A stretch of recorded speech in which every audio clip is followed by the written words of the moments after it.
हिमाचल प्रदेश ने आज एक प्रधान सेवक के नाते ही नहीं बल्कि एक परिवार के सदस्य के नाते भी मुझे गर्व का अवसर दिया है। मैंने छोटी छोटी सुविधाओं के लिए संघर्ष करते हिमाचल को भी देखा है और आज विकास की गाथा को लिख रहे हिमाचल को भी देख रहा हूं। ये सब कुछ देवी देवताओं के आशीर्वाद से, हिमाचल सरकार की कर्म कुशलता से और हिमाचल के जन जन की जागरूकता से संभव हो पाया है। मैं फिर एक बार जिन जिन से मेरा संवाद करने का अवसर मिला और जिस प्रकार से सबने बातें बताई, इसके लिए मैं उनका तो आभार व्यक्त करता हूं, मैं पूरी टीम का आभार व्यक्त करता हूं। हिमाचल ने एक टीम के रूप में काम करके अद्भुत सिद्धि प्राप्त की है। मेरी तरफ से आप सबको बहुत बहुत शुभकामनाएं। हिमाचल प्रदेश के राज्यपाल श्रीमान राजेंद्र आर्लेकर जी, ऊर्जावान और लोकप्रिय मुख्यमंत्री श्रीमान जयराम ठाकुर जी, संसद में हमारे साथी और भारतीय जनता पार्टी के राष्ट्रीय अध्यक्ष, हिमाचल का ही संतान श्री जगत प्रकाश नड्डा जी, केंद्रीय मंत्रिमंडल के मेरे सहयोगी श्री अनुराग ठाकुर जी, संसद में मेरे साथी और हिमाचल भाजपा अध्यक्ष श्रीमान सुरेश कश्यप जी, अन्य सभी मंत्रीगण, सांसदगण और विधायकगण, पंचायतों के जनप्रतिनिधि और हिमाचल के मेरे प्यारे भाई और बहनों, 100 वर्ष की सबसे बड़ी महामारी, 100 वर्ष में ऐसे दिन कभी देखे नहीं है। 100 वर्ष की सबसे बड़ी महामारी के विरुद्ध लड़ाई में हिमाचल प्रदेश चैंपियन बनकर के सामने आया है। हिमाचल भारत का पहला राज्य बना है जिसने अपनी पूरी एलिजिबल आबादी को कोरोना टीके की कम से कम 1 डोज लगा ली है। यही नहीं, दूसरी डोज के मामले में भी हिमाचल लगभग 1/3 आबादी को पार कर चुका है। साथियों, हिमाचल के लोगों की इस सफलता ने देश का आत्मविश्वास भी बढ़ाया है और आत्मनिर्भर होना कितना जरूरी है ये भी याद दिलाया है। सबको वैक्सीन, मुफ्त वैक्सीन, 130 करोड़ भारतीयों के इसी आत्मविश्वास और वैक्सीन में आत्मनिर्भरता का ही परिणाम है। भारत आज एक दिन में 1.25 करोड़ टीके लगाकर रिकॉर्ड बना रहा है। जितने टीके भारत आज एक दिन में लगा रहा है वो कई देशों की पूरी आबादी से भी ज्यादा है। भारत के टीकाकरण अभियान की सफलता प्रत्येक भारतवासी के परिश्रम और पराक्रम की पराकाष्ठा का परिणाम है। जिस सबका प्रयास की बात मैंने 75वें स्वतंत्रता दिवस पर कही थी, लाल किले से कही थी, मैं कहता हूं ये उसी का प्रतिबिंब है। हिमाचल के बाद सिक्किम और दादरा नगर हवेली ने 100% पहली डोज का पड़ाव पार कर लिया है और अनेक राज्य इसके बहुत निकट पहुंच भी गए हैं। अब हमें मिलकर ये प्रयास करना है कि जिन्होंने पहली डोज ली है वो दूसरी डोज भी जरूर लें। भाइयों और बहनों, आत्मविश्वास की यही जड़ी बूटी हिमाचल प्रदेश के सबसे तेज टीकाकरण अभियान का भी मूल है। हिमाचल ने खुद की क्षमता पर विश्वास किया, अपने स्वास्थ्य कर्मियों और भारत के वैज्ञानिकों पर विश्वास किया। ये उपलब्धि सभी स्वास्थ्य कर्मियों, आशा कार्यकर्ता, आंगनवाड़ी कार्यकर्ता, शिक्षक और दूसरे तमाम साथियों के बुलंद हौसले का परिणाम है। आरोग्य क्षेत्र से जुड़े हुए लोगों की तो मेहनत है ही है। डॉक्टर हो, पैरामेडिकल स्टाफ हो, बाकी सहायक हो, सबकी मेहनत है। इसमें भी बहुत बड़ी संख्या में हमारी बहनों की विशेष भूमिका रही है। अभी थोड़ी देर पहले फील्ड पर काम करने वाले हमारे तमाम साथियों ने विस्तार से बताया भी कि उन्होंने किस प्रकार की चुनौतियों का सामना किया है। हिमाचल में वो हर प्रकार की मुश्किलें थी जो टीकाकरण में बाधक सिद्ध होती हैं। पहाड़ी प्रदेश होने के नाते लॉजिस्टिक की दिक्कत रहती है। कोरोना के टीके की स्टोरेज और ट्रांसपोर्टेशन तो और भी मुश्किल होती है। लेकिन जयराम जी की सरकार ने जिस प्रकार की व्यवस्थाएं विकसित की, जिस प्रकार स्थितियों को संभाला, वो सचमुच में प्रशंसनीय है। इसलिए हिमाचल ने सबसे तेज टीकाकरण टीके की वेस्टेज किए बिना, ये बहुत बड़ी बात है, इस काम को सुनिश्चित किया है। साथियों, कठिन भौगोलिक परिस्थितियों के साथ साथ जन संवाद और जन भागीदारी भी टीकाकरण की सफलता का बहुत बड़ा पहलू है। हिमाचल में तो पहाड़ के इर्द गिर्द बोलियां तक पूरी तरह से बदल जाती हैं। ज्यादातर हिस्सा ग्रामीण है, जहां आस्था जीवन का एक अटूट हिस्सा है। जीवन में देवी देवताओं की भावात्मक उपस्थिति है। थोड़ी देर पहले कुल्लू जिला के मलाना गांव की बात यहां हमारी बहन से ने बताई। मलाना ने लोकतंत्र को दिशा देने में, ऊर्जा देने में हमेशा से अहम भूमिका निभाई है। वहां की टीम ने विशेष कैंप लगाया, स्टार्स पेन से टीके का बॉक्स पहुंचाया और वहां के देव समाज से जुड़े महत्वपूर्ण व्यक्तियों को विश्वास में लिया।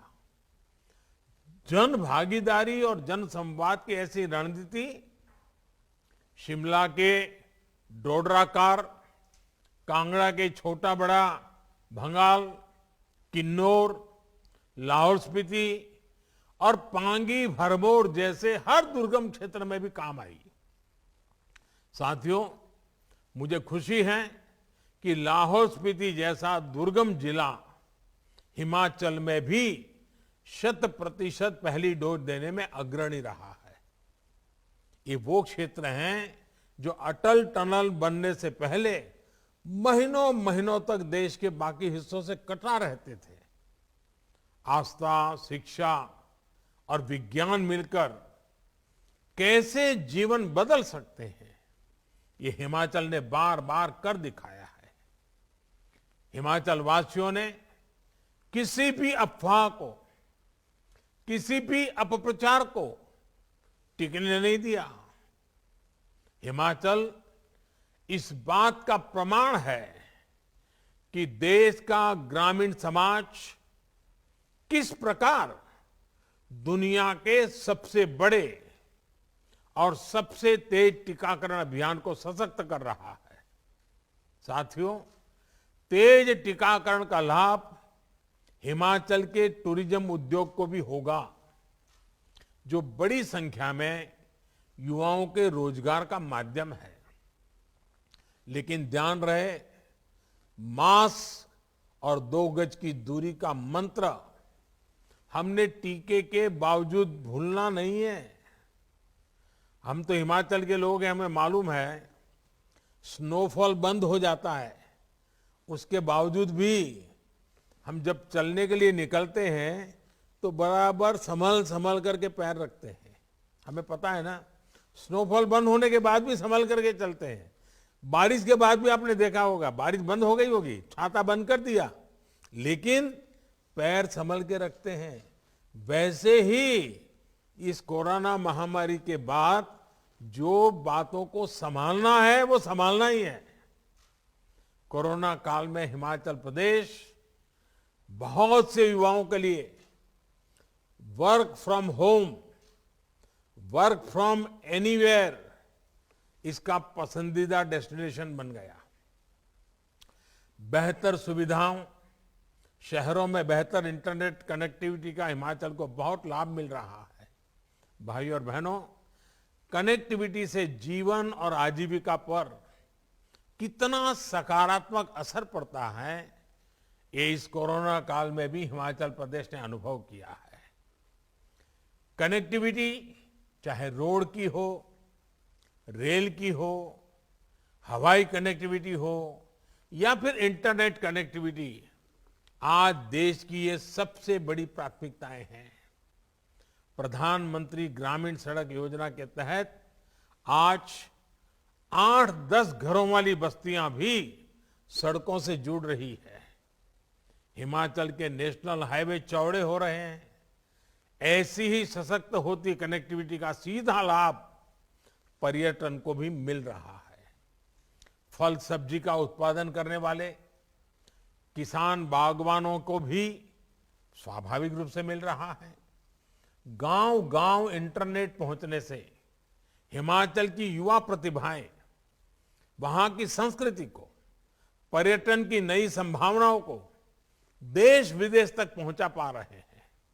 भाइयों और बहनों, आधुनिक टेक्नोलॉजी का, डिजिटल टेक्नोलॉजी का ये लाभ हिमाचल को आने वाले समय में और अधिक होने वाला है। विशेषकर शिक्षा और स्वास्थ्य के क्षेत्र में बहुत बड़े बदलाव होने जा रहे हैं। इससे दूर सुदूर के स्कूलों और स्वास्थ्य केंद्रों में भी बड़े अस्पतालों से, बड़े स्कूलों से डॉक्टर और टीचर्स वर्चुअली जुड़ सकते हैं।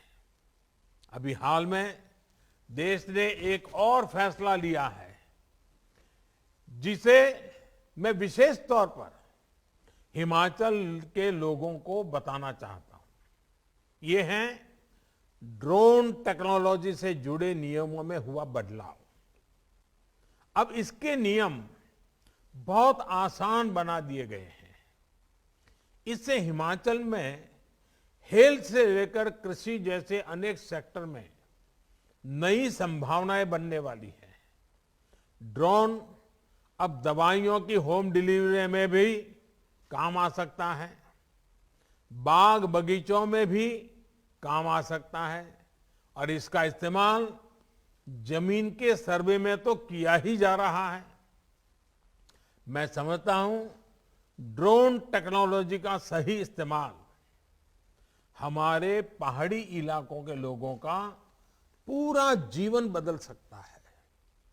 जंगलों की सुरक्षा और संरक्षण के लिए भी हिमाचल में ड्रोन टेक्नोलॉजी का बहुत इस्तेमाल हो सकता है।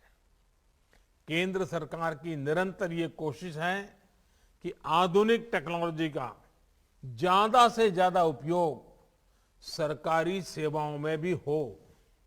भाइयों और बहनों, हिमाचल आज तेज विकास के पथ पर अग्रसर है, लेकिन प्राकृतिक आपदाएं भी आज हिमाचल के लिए बड़ी चुनौती बन रही है। बीते दिनों अनेक दुर्भाग्यपूर्ण घटनाओं में हमें अनेक साथियों को खोना पड़ा है। इसके लिए हमें वैज्ञानिक समाधानों की तरफ तेजी से आगे बढ़ना होगा। लैंडस्लाइड को लेकर अर्ली वार्निंग सिस्टम से जुड़ी रिसर्च को प्रोत्साहित करना होगा। यही नहीं, पहाड़ी क्षेत्रों की जरूरतों को देखते हुए कंस्ट्रक्शन से जुड़ी टेक्नोलॉजी में भी नए इनोवेशंस के लिए अपने युवाओं को हमें प्रेरित करते रहना है। साथियों, गांव और कम्युनिटी को जोड़ने के कितने सार्थक परिणाम मिल सकते हैं, इसका बड़ा उदाहरण जल जीवन मिशन है। आज हिमाचल के उन क्षेत्रों में भी नल से जल आ रहा है जहां कभी ये असंभव माना जाता था। यही अप्रोच वन संपदा को लेकर भी अपनाई जा सकती है। इसमें गांव में जो हमारी बहनों के स्वयं सहायता समूह है, उनकी भागीदारी को बढ़ाया जा सकता है। विशेष रूप से जड़ी बूटियां, सलाद, सब्जियों को लेकर हिमाचल के जंगलों में बहुत संभावना है, जिनकी डिमांड निरंतर बढ़ती जा रही है। इस संपदा को हमारी परिश्रमी बहनें वैज्ञानिक तरीकों से कई गुना बढ़ा सकती है। अब तो ई कॉमर्स के नए माध्यम से हमारी बहनों को नए तरीके भी मिल रहे हैं। इस 15 अगस्त को मैंने लाल किले से कहा भी है कि केंद्र सरकार अब बहनों के स्वयं सहायता समूहों के लिए विशेष ऑनलाइन प्लेटफॉर्म बनाने वाली है। इस माध्यम से हमारी बहनें देश और दुनिया में अपने उत्पादों को बेच पाएगी। सेब, संतरा, किन्नू, मशरूम, टमाटर, ऐसे अनेक उत्पादों की हिमाचल की बहनें देश के कोने कोने में पहुंचा पाएगी। केंद्र सरकार ने 1 लाख करोड़ रुपए का एक विशेष एग्री इंफ्रास्ट्रक्चर फंड भी बनाया है। बहनों के स्वयं सहायता समूह हो, किसान उत्पादक संघ हो, वो इस फंड की मदद से अपने गांव के पास ही कोल्ड स्टोरेज या फिर फूड प्रोसेसिंग यूनिट लगा सकते हैं। इससे अपने फल सब्जी के भंडारण के लिए उनको दूसरों पर निर्भर नहीं रहना पड़ेगा। हिमाचल के परिश्रमी हमारे किसान, बागवान इसका अधिक से अधिक लाभ उठाएंगे, इसका मुझे पूरा विश्वास है। साथियों, आजादी के अमृत काल में हिमाचल के किसानों और बागवानों से एक और आग्रह मैं करना चाहता हूं। आने वाले 25 सालों में क्या हम हिमाचल की खेती को फिर से ऑर्गेनिक बना देने के लिए प्रयास कर सकते हैं? धीरे धीरे हमें केमिकल से अपनी मिट्टी को मुक्त करना है। हमें ऐसे भविष्य की तरफ बढ़ना है जहां मिट्टी और हमारे बेटे बेटियों का स्वास्थ्य उत्तम रहे। मुझे हिमाचल के सामर्थ्य पर विश्वास है, हिमाचल की युवा शक्ति पर विश्वास है। जिस प्रकार सीमा की सुरक्षा में हिमाचल के नौजवान आगे रहते हैं, उसी प्रकार मिट्टी की सुरक्षा में भी हमारे हिमाचल का हर गांव, हर किसान अग्रणी भूमिका निभाएंगे। हिमाचल असाध्य को साधने की अपनी पहचान को सशक्त करता रहे। इसी कामना के साथ फिर एक बार आप सभी को बहुत बहुत बधाई। हिमाचल संपूर्ण टीकाकरण के लक्ष्य को भी देश में सबसे पहले हासिल करे, इसके लिए अनेक अनेक शुभकामनाएं। आज मैं सभी देशवासियों को कोरोना से सतर्क रहने का फिर आग्रह करूंगा। अब तक लगभग 70 करोड़ वैक्सीन डोज लगाई जा चुकी हैं। इसमें देश भर के डॉक्टरों, नर्सेस, आंगनवाड़ी आशा बहनों की, स्थानीय प्रशासन, वैक्सीन मैन्युफैक्चरिंग कंपनियां और भारत के वैज्ञानिकों की बहुत बड़ी तपस्या रही है। वैक्सीन तेजी से लग रही है, लेकिन हमें किसी भी तरह की उदासीनता और लापरवाही से बचना है। और मैं डे वन से एक मंत्र बोल रहा हूं, दवाई भी कड़ाई भी, दवाई भी कड़ाई भी के मंत्र को हमें भूलना नहीं है। एक बार फिर हिमाचल के लोगों को अनेक अनेक शुभकामनाएं। बहुत बहुत धन्यवाद। नमस्कार, मैं हूं मानक गुप्ता। अगर आपको हमारा ये वीडियो पसंद आया हो तो इसे लाइक और शेयर जरूर करें। और हां, हमें सब्सक्राइब और फॉलो करना ना भूलें, ताकि आप देश और दुनिया की कोई खबर मिस ना करें। तो जुड़े रहिए हमारे साथ और देखते रहिए न्यूज़ 24।